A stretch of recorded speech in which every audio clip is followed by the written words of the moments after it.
Си ја ослободил од комуналии вредни 30.000 евра фирмата во која бил еден од газдите.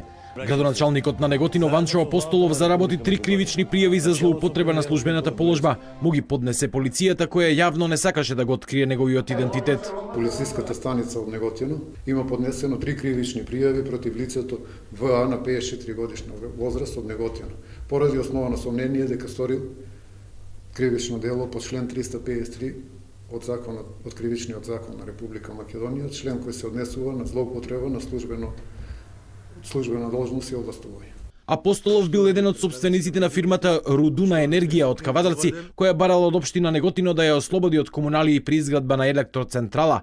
И покрај судирот на интереси, Советот на општината донел одлука во корист на фирмата, со што го оштетил буџетот за 30.000 евра. Покрај ова, Апостолов е осомничен уште и дека без тендер одобрил речиси 8.000 евра на локален веб портал, но и дека спротивно на законот поставил ВД директор во основно училиште. Градоначалникот Апостолов е изненаден од кривичните пријави и негира дека сторил нешто незаконски. Ова е чиста монтирана политичка хајка против мене и функционери на ВМРО ДПМНЕ, бидејќи поднесени се 3 кривични пријави, кои за многу правници и за другите луѓе изгледаат доста смешно.